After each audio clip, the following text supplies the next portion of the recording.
Happening now, the mother of a high school athlete is speaking out after she says she and her daughter were racially harassed while at one of our local schools. Plus, the latest on a push to bring Afghan refugees here to Jamestown.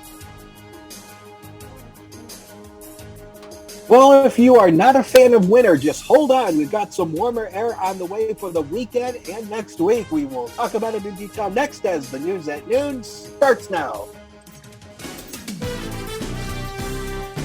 Live and on demand, this is WNY News Now. This is WNY News Now with live breaking news. The chancellor of SUNY schools in New York is resigning. Thank you for joining us for WNY News Now. I'm Justin Gould, and we start with breaking news. Chancellor Jim Malatras announced his resignation in a letter to the chairman of the SUNY Boards of Trustees this morning. The news follows several calls for his resignation after reports of disturbing text messages and emails sent by Malatras were made public last week.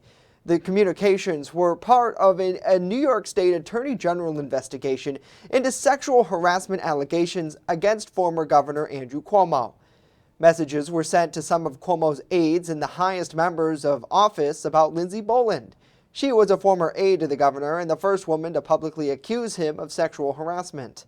His last day on the job will be Friday, January 14th, 2022.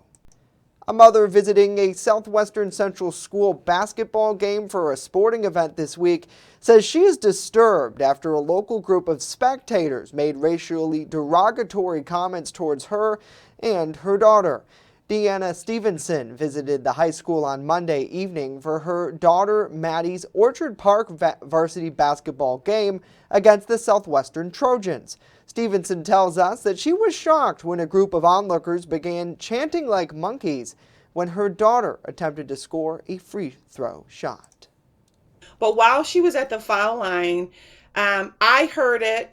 And after the game, I realized that my daughter heard it as well. They were making these animal sounds. At the time, I wasn't quite sure what kind of animal. It sounded like they were making like either gorilla or monkey sounds. I couldn't really make out. She says the group only made the noises when her daughter would go to make shots. She pointed out a young man. She was like, "You see him right here?" She was pointing to one of the students. And she said, and I don't know if he was a Southwestern student or a student in another district, but he was present. And she said, he's the one who said, "Let's get louder with the monkey calls." To make matters worse, the educator and former principal says she was called the N-word by what appeared to be a parent at the game. That's unacceptable behavior. You know, people have been saying to me, "Oh, that happens, that's what fans do."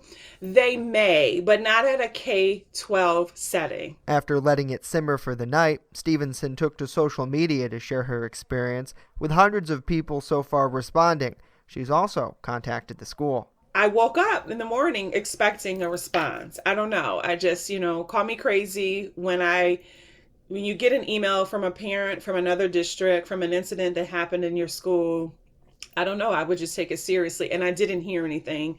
And so I contacted the superintendent of Orchard Park and let him know I needed to, for the very least, share the incident and stop the silence.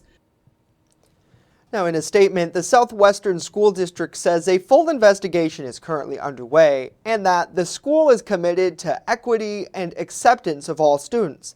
The district says if this type of conduct occurred, officials will take swift action to address it. Well, members of the Jamestown City Council will not be voting to opt out of allowing marijuana dispensaries within city limits later this month. Jamestown City Council President Tony Dulce announced the news late yesterday afternoon. According to Dulce, the council decided to not undergo a vote due to the time constraints that they would have faced. Dulce explains that he believes allowing dispensaries could help the city financially, but he wants to ensure a proper implementation of the cannabis industry. I'm kind of reserved on it. I think there's a possibility for some opportunity, particularly because we are the largest municipality in the county and most of the surrounding municipalities have opted out. So that opens the door possibly for us. Yet my biggest concern is having enough control over it and making sure that we can ensure that it's going to be done properly and it will reap some economic benefit for us. The council, for example, will have a critical role in determining what businesses would be able to obtain a license, a process he expects will take at least 6 months. Dole says the council was rather divided on the issue, noting that Mayor Eddie Sundquist would have likely vetoed the opt-out. Dole also says he believes the council wouldn't have enough votes to override the mayor's veto. An additional $2 million in state funding has been allocated to help resettle Afghan refugees in New York. This as the city of Jamestown hopes to lend a hand to become a resettlement location to help those evacuees. Our Julia Grass is hearing from local and state officials about the path forward. New York Stories has always been one of immigrants, and these brave Afghan refugees are here to help us write the next chapter in that great story. And their success will also be a beacon of hope for others seeking refuge from violence and persecution. Mayor Eddie Sundquist first discussed the idea during a meeting last week where he gauged the community support for bringing refugees to Jamestown. Because of the low housing cost and available jobs, the mayor believes Jamestown is a perfect fit for helping those looking for a permanent home. We have the healthcare resources, both with a federally qualified healthcare center, along with other agencies that provide healthcare services, especially in Buffalo and here. We've found that we've got a school system that is ready and welcoming to children of refugee families. Sundquist's plan is in line with several municipalities across the state, following the lead of Governor Kathy Hochul. As you know, the Statue of Liberty is inscribed. It says, "Give me your tired, your poor, your huddled young masses yearning to be free, the wretched refuse to a teeming shore." And that statement encapsulates our values. We want people to come here, despite where they came from or despite the circumstances that drove them to this country and to this state. We say you are welcome here. We are welcome with open arms, and we'll work to keep you safe. The mayor hopes to develop a pilot program for no more than 20 refugees, whether families or individuals, that can form a community within the larger Jamestown community. A lot of the refugees coming in have been embedded in the U.S. military, right? Have been translators, have helped in Afghanistan, right? So refugees that we're getting are people that are hardworking, have a base understanding of our language, right? And want to come to a place they can resettle, they can work, create their community, start entrepreneurship programs, right? Being able to maybe open up their own business or to help the community. Julia Gress, WNY News Now. Julia, thank you. Over 7,500 Afghans have taken refuge in the state, with an expected 1,800 more on the way. Mayor Sundquist hopes to jumpstart his coalition of helping hands by next week. A border collie who was stuck on a frozen pond in Frewsburg is back at home safe and sound thanks to the quick work of first responders. Nick Niles with the Frewsburg Fire Department tells us crews were dispatched to a dog named Tux in distress off a pond on Dodge Road in the town of Carroll yesterday morning. Tux's back legs broke through the ice, and he wasn't able to get up. Firefighter Justin Martin and Charles Piazza quickly suited up in their wet gear and entered the pond to rescue the canine. They quickly met up with the dog, who was struggling to maneuver on the ice. They carried him to shore, where he was dried and warmed up briefly in their engine. Tux has since been reunited with his owner, bringing a happy ending to this scary situation. Certainly, yeah, gotta give it to these two, and such an incredible feat captured on photo. So let us know what you think about these stories and more in the comment section down below. We thank you for joining us here for WNY News Now, streaming live on Facebook and channel 716 on Roku as well. It's great to see Justin, good to see Carl, Madison, Brian, Annie, Sue, and TR. Happy Thursday to all of you. We appreciate you tuning in.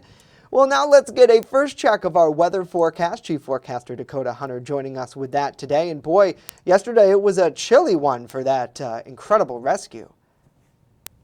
Yes, it was. It was a chilly day, and it's going to remain chilly through the day today. Wanted to give you a look at the Chautauqua Lake Skycam, and no, that is not dirt you see floating on Chautauqua Lake. Now, first when I was looking at the camera, I thought it was birds. But notice how they're swimming. So it's probably not birds. It's probably geese or ducks or something, but whatever they are, they're enjoying the water of Chautauqua Lake. 30 with a dew point at 27, and the satellite and radar showed you the clouds are really going to be socked in through the day today. So that's really going to be the story throughout the day. There may be a few peaks of sunshine, but again, I do think the clouds really are going to win this one out. 26 was the high yesterday. We started the day at 24. Temperatures didn't budge too much because of the cloud cover. 60 and 10 below are the records for today. So through the afternoon, clouds remain stubborn through the day. A peekaboo sun possible, but cold, 30 to 38 with a southeast wind 4 to 10. And temperatures are going to be up from here as we go into the weekend, plus some gusty winds on Saturday and record breakers. It's everywhere. We'll talk about it in detail with that Ultimate Satellite Solutions 7-day forecast later on in the show, so don't go away.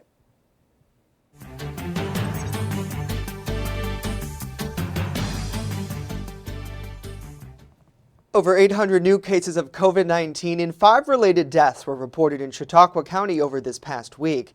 The County Health Department announced that news in their weekly update yesterday. Officials say of the 873 new cases of the virus, 741 remain active, with 285 of them in Jamestown. Since August 1st, officials report over 55% of the new cases infected those who were not vaccinated against COVID. No of the cases of the Omicron variant have been identified in Western New York. However, 6 additional infections were announced by state leaders on Wednesday, all of those located in New York City. This brings the total number of that variant to 20 in New York. Now, on Wednesday, the county health director warned us the rising infections are impacting local hospitals with extreme patient wait times. Officials continuing to double down on the importance of getting vaccinated, saying it's the best way to prevent infection, serious illness, and death. So far, nearly 55% of county residents are considered to be fully vaccinated against COVID-19. And Pfizer is out with new data on the effectiveness of its vaccine against the growing Omicron variant. As Erie News Now's Elspeth Meisner reports, we're learning that booster shots are what's needed to bring an important layer of protection in the continued fight against COVID-19. Could 3 shots be the new norm for protection against the Omicron variant? Health experts say it's a possibility. Our system needs multiple vaccines in order to really build immunity, and that both Pfizer and Moderna are saying, those 3 doses are really important, the 2 primary and then that booster dose, especially as we deal with the new variant. Dr. Dawson says it's not a surprise that multiple doses are needed, especially since most vaccines require more than 1 dose, like a tetanus shot you get every 10 years. But most of our other vaccines, even the ones that we get in childhood or the ones that we start getting when we're adults, are more than 2 doses. There are 3 doses and 4 doses.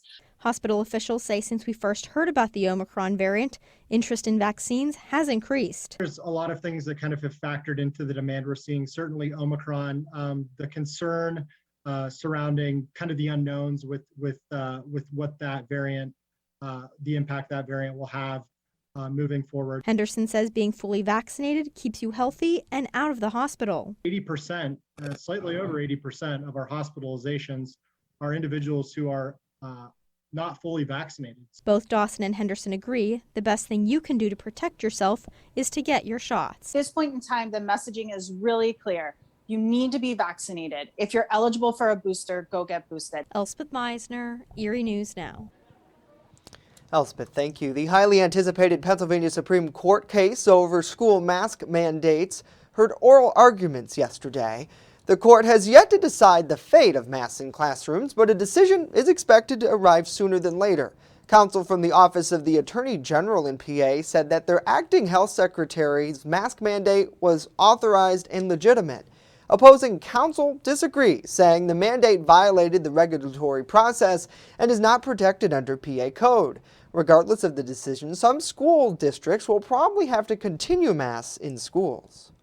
Our board has, throughout the pandemic, followed the guidance from the CDC, which right now does recommend masking in all of our schools, and I anticipate that we will continue to do so after January 17th. The original masking order was signed back on August 31st. Coming up, the latest on a fatal crash in the Niagara River. And later, are you expecting a package this holiday season? What experts say you need to do to prevent porch pirates. Stay with us as WNY News Now continues.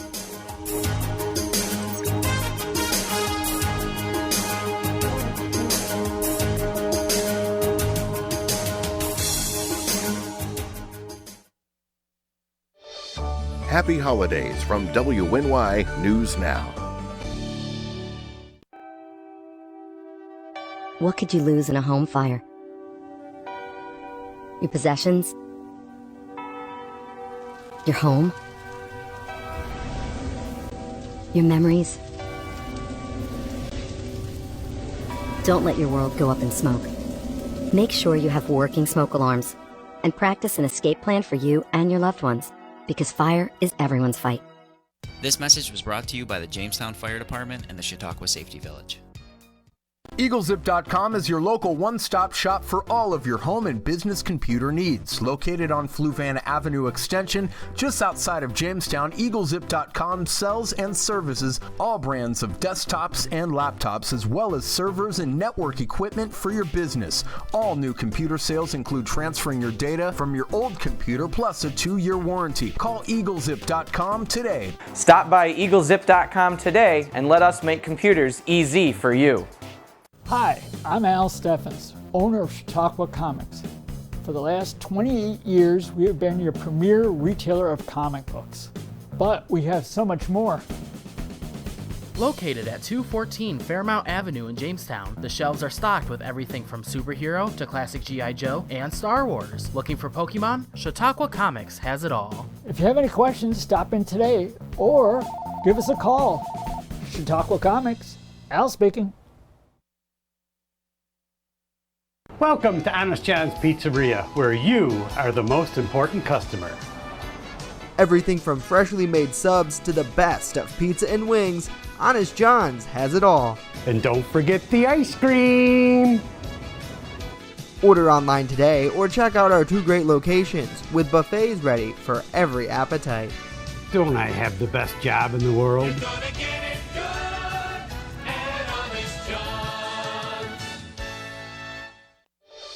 Wishing you a safe and happy holiday season. WNY News Now, the Jolly Team, where coverage comes first. One person is dead after a car was trapped in the rapids at the top of Niagara Falls yesterday. Witnesses say they saw the partially submerged car floating down the river, and then it became hung up on some rocks just ahead of the brink of the falls. Once a Coast Guard helicopter arrived, a pilot was lowered down to the car and was able to pull the deceased driver from the vehicle. The driver is described as a woman in her 60s, but her identity has not been released. Crews will now try to determine how to safely remove the vehicle from the water. It is not yet clear how the car got into the falls, an investigation underway. Well, Mark Pike, a Bills special teams standout during the Buffalo's AFC championship winning runs in the 1990s, died yesterday following a battle with non-Hodgkin's lymphoma.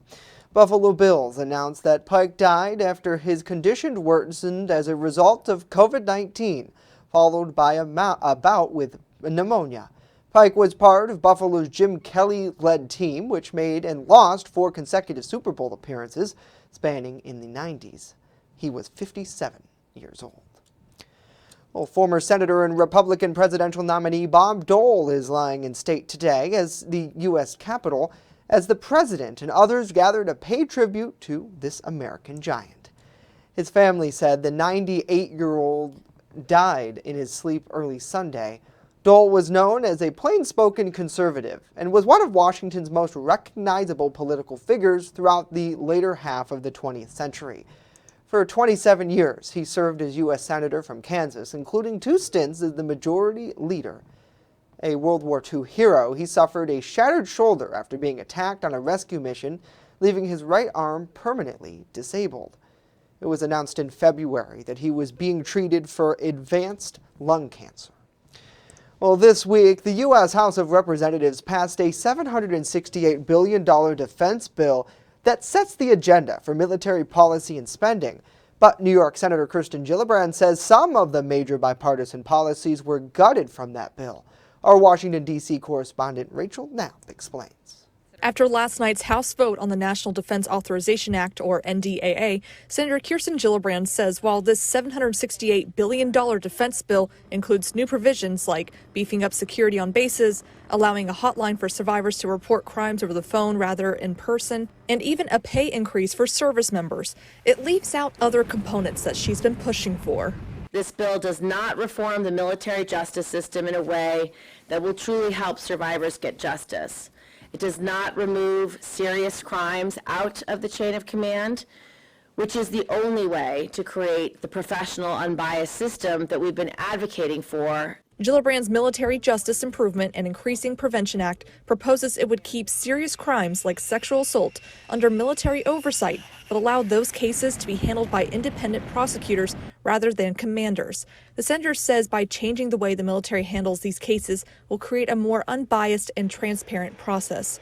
But under the NDAA that was passed on the House floor, Gillibrand says the overall proposal was gutted from the bill, and in the final version of this bill, the commander remains the convening authority.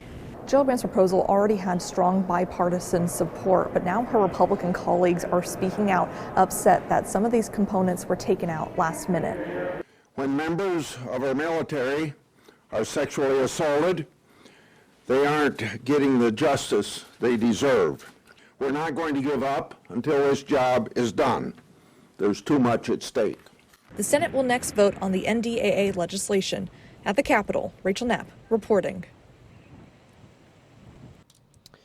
Well, this week, strong winds are credited with pushing wind generation to new record levels. According to the New York Independent System Operator, the first new record was set around 10 o'clock last Thursday, when turbines in our region produced 1,800 megawatts of power in one setting. That number was surpassed around 10 o'clock this Monday amid high winds that battered our region when 1,808 megawatts of power was outputted. Before this, the record was about 1,700 watts set back in January 2020. Now, Dakota, the Cassadaga Wind Farm in Chautauqua County, is credited with outputting about 126.5 of those megawatts during that specific storm. Certainly, I guess we can thank Mother Nature for helping to keep the lights on. And I know coming up, we're going to have kind of that transition back to some heavy winds this weekend. Mm-hmm. Yeah, I mean, you know, it's the same thing we've talked about before. Fall and winter are generally our windiest seasons, and we've got some more wind on the way. So those wind turbines are really going to come in handy here for more power generation. Let's take a look at first of all, I wanted to mention the snowfall totals from last night and this morning. Again, this is the who cares kind of snow, 2 inches to about, again, half an inch to 2 inches. It's the who cares kind of snow. We'll just blow past that because who honestly cares about 2 inches of snow around here? 29 degrees as a noon hour, a south wind of 5, the wind chill down to 24, so it's still going to be a cold day. Those clouds are not going to allow much for solar radiation, but this really is the big story. We talked about yesterday about there could be record warmth. We'll add on top of that, there's going to be some strong wind gusts. So we're talking winds 20 to 40 miles an hour with some wind gusts 60 to 65. And again, the strongest winds, as always, will be found near the Lake Erie shoreline. So there's a high wind watch in place for Chautauqua County. That starts basically Saturday morning and runs until 10 o'clock Saturday night. There's also a lakeshore flood watch for the potential for some lakeshore flooding. And again, just to mention it to you one more time, there's old Frosty. Woohoo! You don't know if he's going to make it. 57's our forecast high. 55 is the record set 124 years ago, and it looks likely we'll break it. So you'll see that warm front, that's a red line that's just south of Louisville, Kentucky. That's going to move our way Saturday, but it's a slow-moving front, so it's going to be a while before it gets here. The newest one, a future scan, paints the clouds around. There could be an isolated snow shower, but again, the chance of that's rather small. Didn't put it in the forecast because of that. The clouds are going to stay in place through the day. On Friday, maybe a mixed, maybe a chance for a light snow shower, but it should stay mainly dry. And then as we go into Saturday, you'll see the chance for rain coming on in, and it becomes widespread as well. And also, don't forget, talking about the warmth, this is going into the week of Christmas. Much warmer air is going to surge on in. We're talking 40s and 50s possibly. So a white Christmas this year, not looking great, but we'll keep you updated. Now the next 7 are coming up on the screen, powered by Ultimate Satellite Solutions. You'll see 57 for Saturday. That'll be a record breaker if we hit it. We're back to cold for one day on Sunday, then the temperatures go up from here as we start to see some sunshine. And notice what we wrote on the forecast for Wednesday, heat wave, ... Could get warmer next week. We'll take a break. Here right back.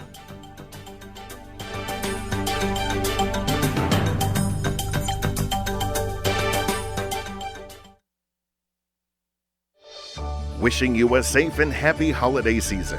WNY News Now, the Jolly Team, where coverage comes first. Remember when you were a kid, huddled around the television waiting for your school to close? Well, we don't get snow days. When winter weather hits, count on the First Defense Weather Team for a look into the future where the snow is headed next. Live radar showing you the scope of the storm, and real-time reports from the field. So when it matters most, stay with First Defense Weather. Catch your First Defense forecast daily on WNY News Now. I'm a survivor. I'm a survivor. I'm a survivor. Testicular cancer is the leading form of cancer in men aged 15 to 35. 1 in 250 men will be diagnosed with testicular cancer. But 98% will survive if detected early. As a survivor, I believe early detection is the key. Learn how to do a testicular self-exam and other important facts about testicular cancer at oneball4tc.com. Happy holidays from WNY News Now. Well, the holiday season is in full swing, and many people are doing most of their shopping online this year. Package thieves might be looking to take advantage of the increase in deliveries. In today's Consumer Watch, Jen Sullivan has some tips on how to protect your packages from porch pirates. 'Tis the season. As holiday gift packages are being delivered to homes across the country, experts warn porch pirates are busy this time of year. People are just grabbing anything. So sometimes you might just have socks coming and think, why would somebody steal that? They're not stealing socks, they're stealing whatever's in that package. A survey from the National Retail Federation finds consumers have a strong preference for online shopping, with 57% of them stating they plan to buy gifts online this season.